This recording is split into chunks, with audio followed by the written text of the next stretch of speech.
ahora de participación ciudadana. Justo lo que acabamos de ver en la ponencia anterior tiene que ver con esta historia de Quintana Roo, que no sería contada sin la participación de la ciudadanía. Es un ejemplo claro de lo que puede fortalecer la participación ciudadana, y pues para hablarnos de ello, su relevancia y su importancia, pues los dejo en presencia de nuestro expresidente Mario Caselli. Adelante. Bueno, a mí me tocó, siendo presidente, el analizar en un estado joven en donde estábamos y para dónde íbamos. Y nuestra pregunta era por qué algunas ciudades o algunos estados progresaban más que otros. No encontrábamos un poco la solución y empezamos a buscar modelos en otros estados para saber qué habían hecho. Encontramos el caso de Aguascalientes, por ejemplo. Aguascalientes se queda sin los talleres de ferrocarriles nacionales y ocupaban básicamente el 70% de la mano de obra de la zona. Se van los talleres de ferrocarriles nacionales y la gente empieza a migrar y se empieza a volver como una especie de pueblo fantasma. Y sobre ese tipo de situaciones se pusieron a pensar qué era lo que tenía que hacer y contrataron una empresa en la McGraw-Hill para hacer una planeación estratégica, primero a 25 años y después a 50 años.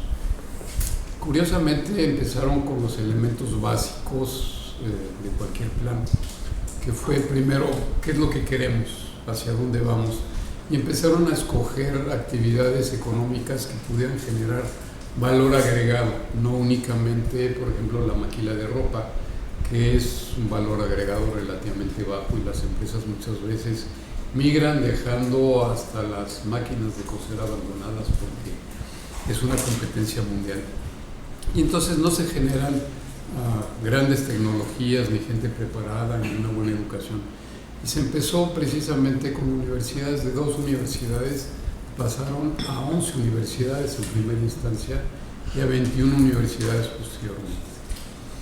Entonces, ahí se empezó a ver cuáles eran esos fundamentos para poder lograr un cambio relevante. Y evidentemente el primero era soñar y pensar qué era lo que se quería y qué era lo que se quería para generar un desarrollo tecnológico y un bienestar de la gente que genera un valor agregado, y ese valor agregado hiciera que el nivel social y la calidad de vida de las personas pudiera subir. Básicamente, estos procesos de planeación tienen que tener una serie de ingredientes importantes para que se puedan dar, y esos ingredientes son los que voy a tratar de platicarles de tal manera que podamos ubicarnos al día de hoy, después de 53 años de vida del Estado, qué es lo que pudiéramos esperar de él en un Estado en donde dependemos de una sola actividad económica, lo cual es sumamente riesgoso. Los niveles de calidad de vida pues se han visto que no han tenido el impacto que originalmente se planteaba en el plan estratégico de Cancún originalmente, en donde los fundamentos básicamente eran el hecho de que había que subir la calidad de vida no solamente dentro de las ciudades turísticas, sino dentro del entorno inclusive rural del Estado. Y eso, cuando nosotros viajamos después de 53 años, no lo encontramos. Y sí encontramos un estado distinto en donde, pues de alguna buena o mala manera, ha cambiado de manera radical. ¿Por qué? Porque tenemos actualmente una red ferroviaria que antes no teníamos, no sabemos cuándo se va a completar, pero digamos que es algo con lo que tenemos que pensar que existe ahí. Tenemos una red de aeropuertos, me parece que siendo el estado de Quintana Roo el estado de los que más aeropuertos tienen, con la mejor conectividad que tenemos, tendríamos que analizar cómo aprovechar esos aeropuertos para que podamos nosotros no solamente seguir fomentando el turismo, sino el tratar de buscar un intercambio comercial que nos pueda beneficiar. Y tenemos por el otro lado, pues la posibilidad de desarrollar los puertos que tenemos, que me parece que, por ejemplo, el de Calica tiene el tamaño, la importancia suficiente como para cambiar la situación que tenemos. ¿Por qué no hemos podido diversificar la economía del Estado?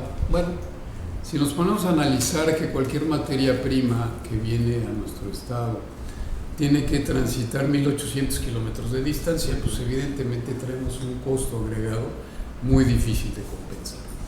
Y precisamente lo que tendríamos que hacer es analizar en dónde estamos. ¿En dónde estamos? Estamos en una situación geográfica, me parece que privilegiada, porque somos un punto de interconexión entre Sudamérica, Centroamérica, el Caribe, los Estados Unidos y Europa. ¿Por qué Europa? Bueno, si tenemos nosotros vuelos directos de Europa es por la distancia del horario del vuelo, y aparte traemos panzas vacías que se deben de aprovechar. Pero la verdad de las cosas es que si nosotros buscamos el cambiar todo esto, pues tendríamos que hacer un análisis tan profundo como el que se hizo en Aguascalientes para que analizáramos cómo estamos en educación. ¿Por qué no hemos encontrado caminos para que nuestros estudiantes, muchos de nuestros hijos, en vez de tenerse que ir a otro sitio a trabajar por no encontrar oportunidades de empleo, porque nada más hay turismo, puedan quedarse localmente y aprovechar nuestros talentos? ¿Qué es lo que tenemos que cambiar? Pues lo primero que tendríamos que cambiar para analizar esos pasos que tenemos que seguir es un proceso de planeación y una planeación estratégica. ¿Qué implica una planeación estratégica? Bueno, no solamente el analizar en dónde estamos y para dónde vamos, sino la verdad de las cosas es que deberíamos de pensar qué es lo que queremos y qué es lo que queremos todos. Y ese que queremos implica no solamente probablemente la línea de un gobierno bien enfocado, sino prácticamente qué es lo que queremos los ciudadanos y qué es lo que pensamos de nuestro estado a futuro. Y para este proceso necesitamos de la mano de alguien que haya hecho este tipo de ejercicios. Y entonces empezamos a buscar los elementos necesarios como para que esa posibilidad o ese sueño de que este estado pueda ser el mejor estado para vivir, pueda ser una realidad. En alguna ocasión, tratando de hacer este ejercicio en los años 2000, hicimos un plan estratégico de 25 años, muchas gracias. Y ese plan estratégico de 25 años empezó a configurar un estado diversificado, con otro tipo de alternativas, con una diversificación económica más importante, pero le faltaban varios ingredientes, y el primer ingrediente que le faltaba a ese plan era la participación ciudadana. Y entonces no se trata de que un plan sea un plan impuesto o que sea un plan que alguien pensó y que nos lo quiera imponer, sino tiene que ser un plan que tiene que tener ingredientes en donde la participación ciudadana sea fundamental y definitoria. ¿Qué es la participación ciudadana?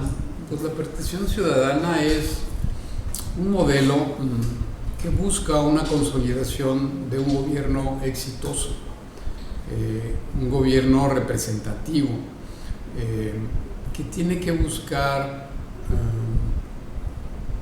el complemento de lo que es la dirección de gobierno con una participación ciudadana responsable y comprometida.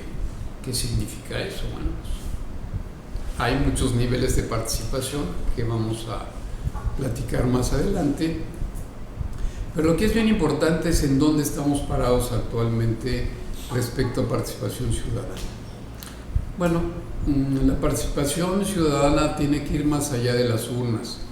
La representación ciudadana tiene que ser un modelo político representativo, democrático, y lo que ha sucedido actualmente, cuando menos en Latinoamérica en términos generales, es que encontramos una democracia débil con espacios cívicos restringidos.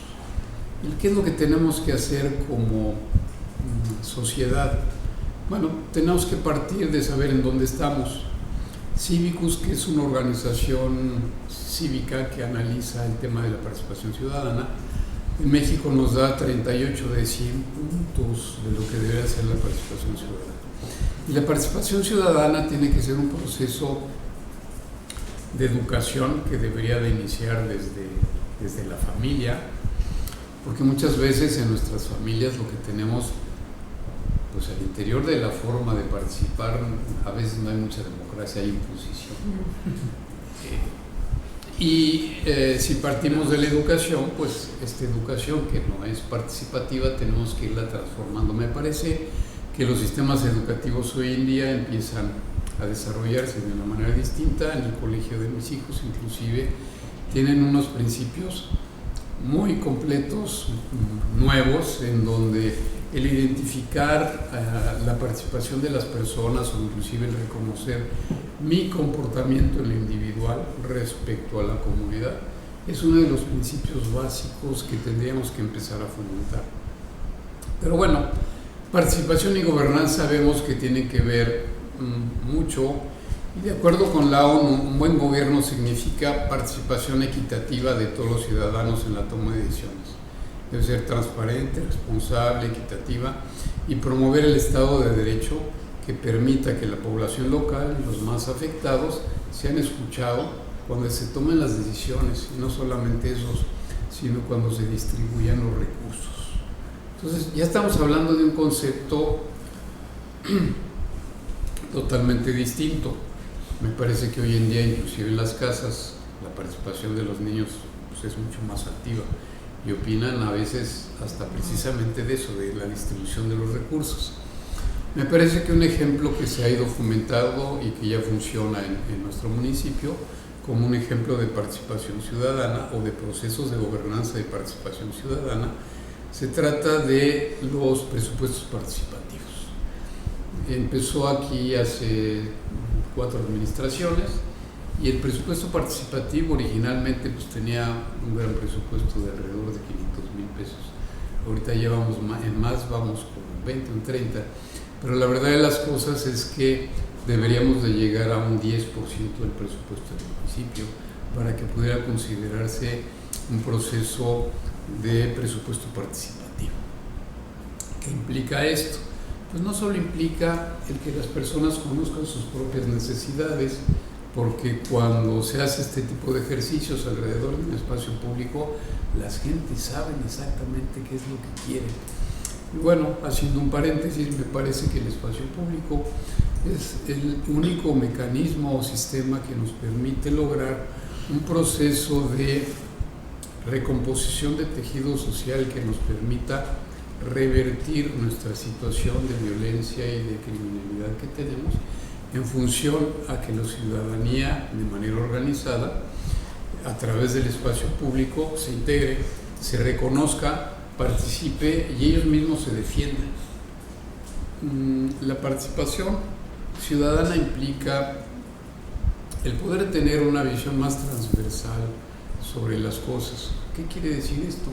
Que cuando hablamos de un plan de algo, si yo hablo, por ejemplo, de criminalidad y de violencia, si yo no conjunto prevención del delito, participación ciudadana a través de los consejos vecinales, cultura, deporte y participación ciudadana, si no tengo esos elementos, no voy a lograr que pueda yo reconvertir esos procesos de violencia y esos procesos en donde nadie sabe qué está pasando. Entonces me parece que tendríamos nosotros que tener esa capacidad de transversalidad en la participación. ¿Por qué? Porque cuando empiezo a encontrarme en un proceso de participación ciudadana, tomando en cuenta estos principios, empiezo a ver que hay distintos puntos de vista, no solamente es mi opinión, sino la de los demás. Y entonces tengo que ver una serie de elementos importantes dentro de la participación, tomando en consideración la comunidad en la que yo participo. Participación aparte es la oportunidad de transparencia, anticorrupción. Si añadimos vigilancia ciudadana, reducimos las posibilidades de comisión de actos de corrupción. Entonces estamos hablando de un modelo totalmente distinto pero que requieren un andamiaje legal adecuado. Desgraciadamente en México ese andamiaje es pobre y tenemos cerca de 99 iniciativas a nivel legislativo pendientes de dictamen. Somos presas de una indecisión política que se da en base a una parálisis por el enfrentamiento entre los partidos. Y la única manera de que esta parálisis se modifique es precisamente con la participación ciudadana. Encontramos hoy en día en el gobierno de Quintana Roo una actitud distinta que se ha venido trabajando desde hace muchos años, que inició con algunos esfuerzos de ejercicios ciudadanos como es la glosa ciudadana, que es un ejercicio que se copió de algún otro sistema, y lo que se trataba era de pedirle al gobernador que se sentara cada vez después de su informe a platicar de cuando menos 4 puntos que nos preocupaba a la ciudadanía, y se escogían los temas, y uno de los temas que se escogió primero fue la transparencia, y pasamos de ser el estado número 28 a hoy en día andamos como en el número 10, o sea, eso de haber tenido sistemas de reporte en base a un PDF que no se alcanzaba a leer. Hoy en día ya podemos encontrar los reportes del propio gobierno del estado, en donde podemos bajar Exceles y trabajar con datos estadísticos y poder tener una participación activa más importante. Aquí hay un elemento fundamental que es el hecho de que haya interés por parte de la ciudadanía. Entonces tenemos que fomentar ese interés, y para que haya interés tenemos que saber para qué nos sirven los datos. Y para saber qué nos sirven los datos, a veces tenemos que saber qué datos hay.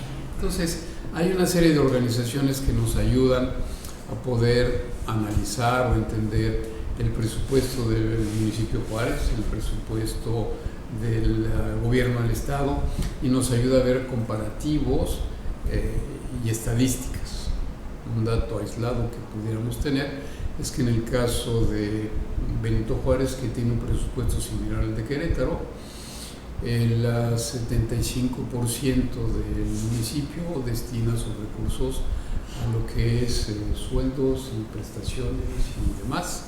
En el caso de Querétaro es únicamente el 25%. Entonces lo que tenemos que ir buscando son mejores prácticas de manera participativa con el propio gobierno municipal, para ir buscando alternativas de cómo irlo transformando. Y cuando me refiero a mejores prácticas participativas, me refiero a un concepto que es gobierno abierto. Y ustedes van a decir que es gobierno abierto.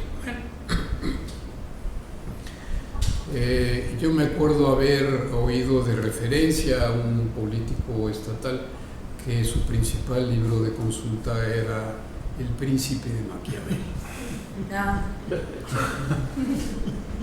Esa era su referencia, hablando de su educación en política, en gobierno. Y cuando hablamos de gobierno abierto, decimos, caray, ¿qué es eso? Porque el gobierno, en teoría, debe darnos los lineamientos y la normativa para que podamos desarrollarnos de manera abierta, pero cuando llevamos 70 o 100 años de imposición y falta de participación, o a lo mejor 500 años, en donde no estamos acostumbrados a que nuestra voz y nuestras necesidades se manifiesten, como que no encontramos la forma o el mecanismo de que eso se pueda dar. Y si lo que buscamos es una planeación estratégica con participación ciudadana, tenemos que ir buscando los elementos para que esto se pueda acomodar.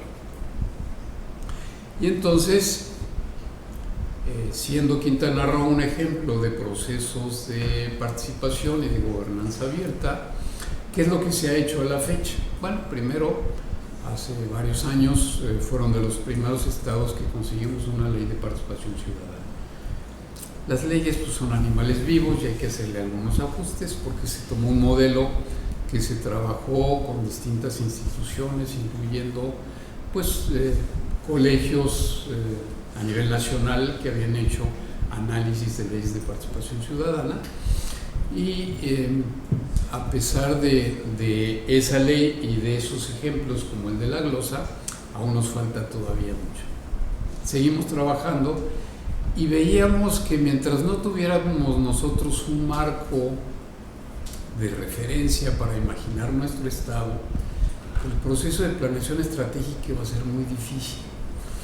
Entonces empezamos a hacer un cambio en la ley. ¿Por qué? Porque cuando se hizo el plan 2025, terminando el plan, se tomó, se guardó en un cajón y no pasó nada. ¿Qué es lo que debía haber pasado? Si ese plan se hubiera hecho con la participación ciudadana, con la participación del propio gobierno, con la participación de las universidades y escuelas, con la participación de la ciudadanía en general y las organizaciones sociales, en un proceso de adueñarse del plan, no hubieran podido guardar el plan. ¿Qué tuvimos que hacer? Cambiar la ley para que la ley hiciera que los planes estratégicos fueran vinculantes. ¿Qué quiere decir esto? Que para fines de los planes municipales y estatales tenían que verse los planes estratégicos de largo plazo para que entonces los planes que yo voy a generar puedan tener concordancia con ese plan que se veía a largo plazo. Entonces, esta ley que recientemente se publicó, digamos en 2023, hace vinculante la planeación estratégica y las planeaciones municipales y estatales. ¿Qué pasa? Pues pasa que las planeaciones municipales, que son ejercicios de 3 años, van a una velocidad rapidísima. ¿Por qué? Porque yo tengo en un año que en mi campaña hacer el diagnóstico, el primer año tratar de estructurarlo, el segundo año tratarlo de ejercer y el tercer año ya me voy de salida y entonces tengo que dejar, digamos que, mi legado. Y es muy poco tiempo. Y el gobierno estatal tiene otra velocidad. En 6 años va a una velocidad más lenta y trata de dejar procesos más consolidados que tienen que ver con secretarías de Estado que deben de influir con los municipios que van a esa velocidad. Y luego tengo el gobierno federal, que es una rueda grandototota que va a una velocidad sumamente lenta, y yo tengo que hacer compatibles todos esos temas para que legal y prácticamente pueda funcionar. ¿Qué tengo que hacer? Buscar espacios de participación en donde estemos todos. ¿Qué es la gobernanza abierta? La gobernanza abierta es un tema, es un estilo de gobernar que se desarrolla a partir de 2016, estando Obama en gobierno, y se empieza a hacer una alianza de distintos países para buscar gobernanza abierta. ¿Qué es la gobernanza abierta? La gobernanza abierta permite que la ciudadanía tenga la posibilidad de participar activamente en las decisiones y en la formulación de políticas públicas, en un proceso de co-creación, identificando los problemas públicos con la atención conjunta de gobierno y sociedad. O sea, ¿de qué sirven los planes de gobierno si la sociedad no los hace suyos? Si la sociedad no participa. Pues va el gobierno por un lado y la ciudadanía con sus propias necesidades por otro. ¿Qué es lo que implica? Que el gobierno sea un gobierno responsable, al igual que la ciudadanía, informados, que pueda haber consultas y que se involucre a la sociedad en las soluciones de los problemas públicos. Bueno, otra vez regresamos a que esos procesos de cogobernabilidad implican participación de gobierno, academia, expertos, mesas de diálogo, y estar muy atentos a que esos procesos de participación no se conviertan en una simulación. Y hay que estar conscientes que la simulación no necesariamente es intencionada. A veces la simulación se da cuando me invitan a participar en un diagnóstico, pero luego no sé qué pasa y entonces me siento usado porque no hay una consecución de los procesos y yo no supe eso que participé, qué fue, en qué fue a parar. Entonces no solamente debe haber consultas, sino que deben de enfocarse las consultas a temas específicos. Deben de identificar cuáles son los actores sociales que participan en la problemática. Tiene que participar la academia, las cámaras, personas físicas con trayectoria, se debe de hacer una convocatoria adecuada con todo este tipo de integrantes y debe de haber una metodología. Esa metodología tiene que ser una metodología participativa que procure la transparencia, la igualdad, la no discriminación, la multiculturalidad, la accesibilidad, la pertenencia, la claridad de los programas. O sea, hay una serie de definiciones que son fundamentales para que el gobierno abierto y la participación ciudadana se den. Ahora bien, me voy a enfocar específicamente en el plan estratégico. Por primera vez en la historia de este estado se está construyendo un plan estratégico para el desarrollo sostenible de Quintana Roo con un horizonte a largo plazo. Esto inició, como les decía, desde 2018 con la glosa ciudadana. Después el gobierno de Quintana Roo se inscribió al Convenio Mundial de los Programas de Gobierno Abierto, lo cual implica un compromiso del gobierno de participar en estos procesos. Eso fue en 2021.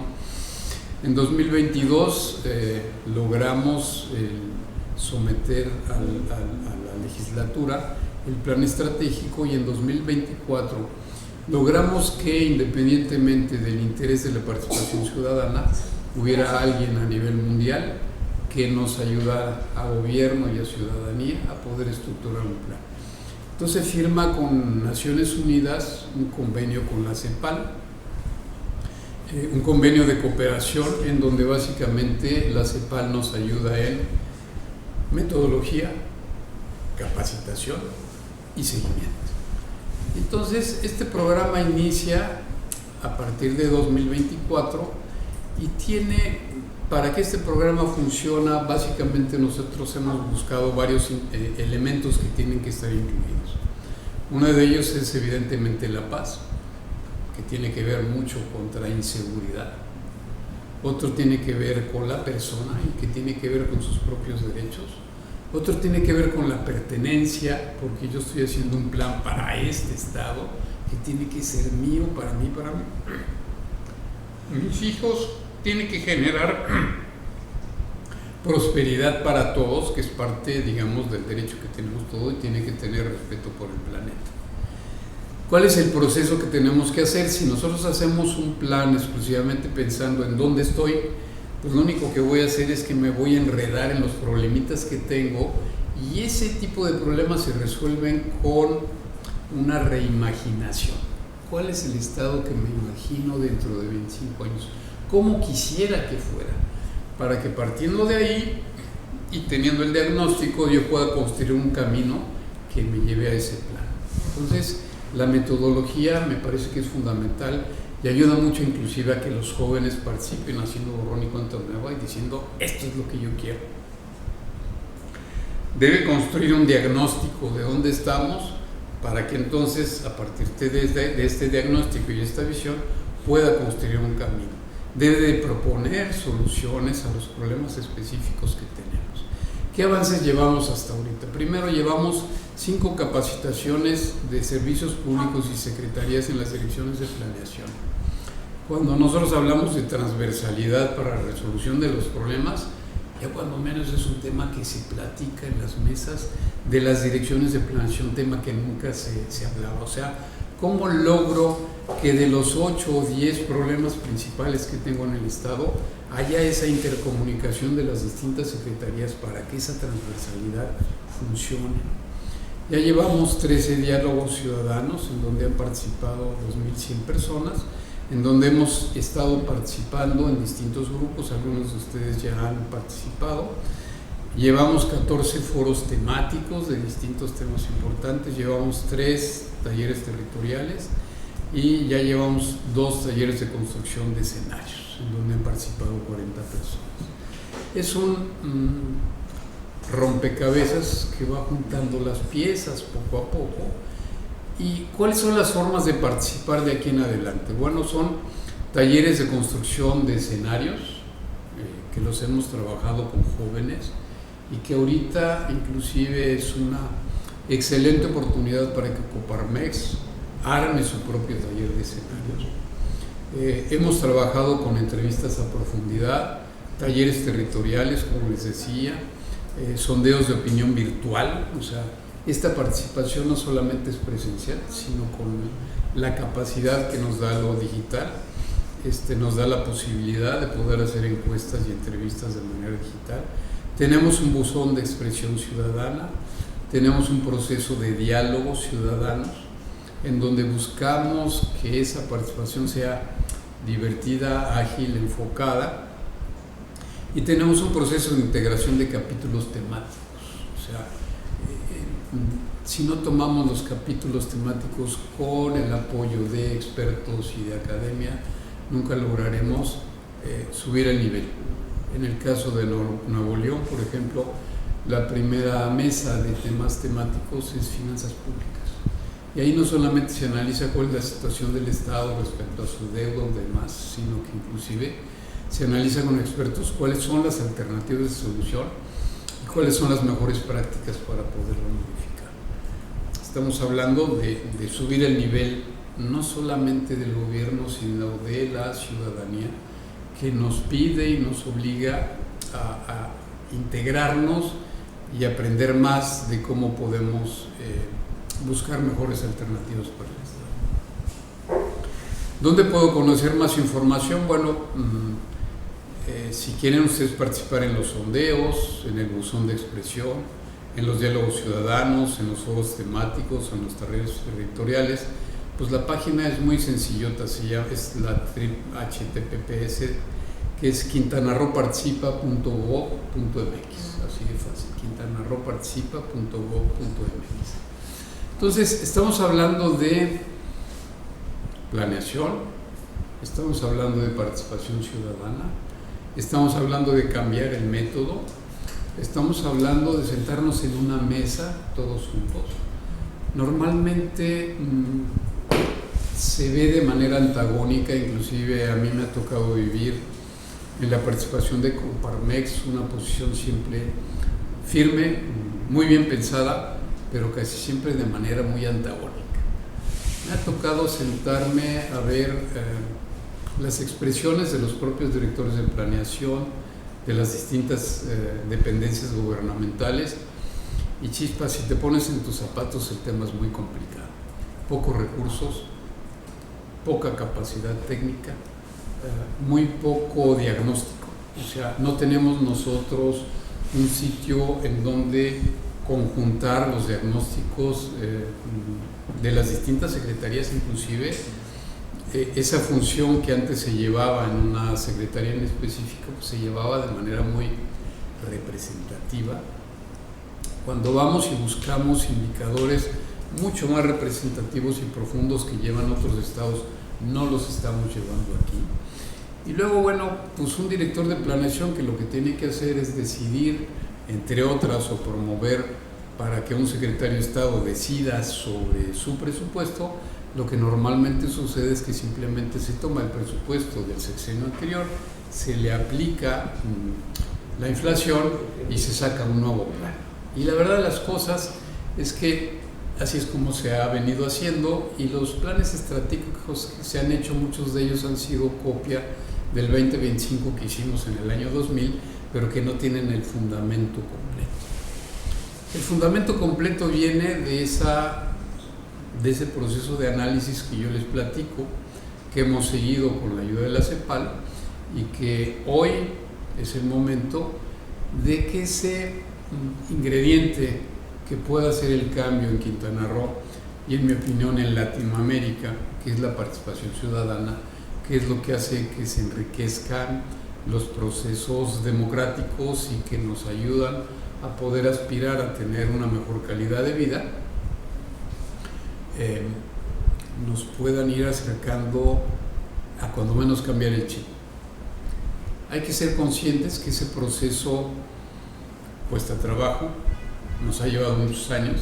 Sin embargo, me parece que lo que hemos avanzado ha sido maravilloso, muy pocos estados lo han logrado, y lo más importante es que podamos nosotros difundir en qué consiste esto, que podamos nosotros empoderarnos de que la participación ciudadana es el ingrediente importante, que sepamos que esa participación ciudadana tiene que ser una participación de análisis comprometido, en donde muchas veces el análisis empieza con el problema que yo tengo día a día, con el bache, con la inseguridad, con el tiempo que tardo en trasladarme al trabajo, con la falta de oportunidad de empleo.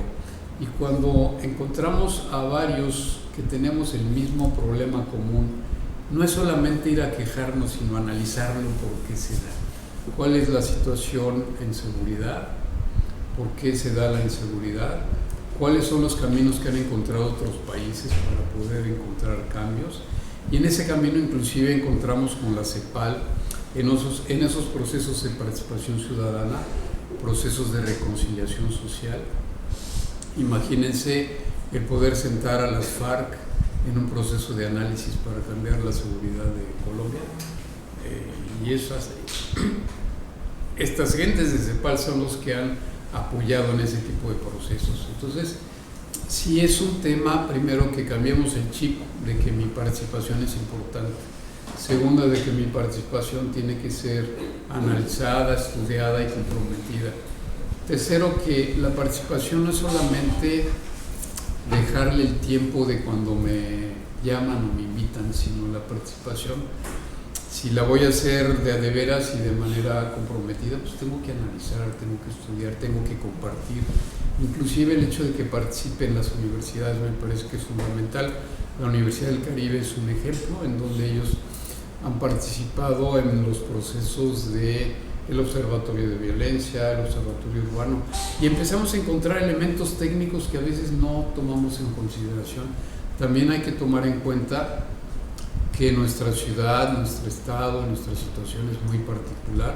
Si tomamos nosotros en consideración temas tan importantes como el tema de la migración, que no ha sido estudiado, si nosotros analizamos que Benito Juárez ha crecido un 40% de 2010 a 2020 con los datos del INEGI. Crece un 40%, pero no toma en consideración la migración que no está registrada. Pero vemos en la calle el montón de gente que sabemos que no está registrada, que son guatemaltecos, salvadoreños, haitianos, venezolanos. Y bueno, ¿qué pasa con esa gente? ¿Cómo va a influir esa gente en nuestro entorno?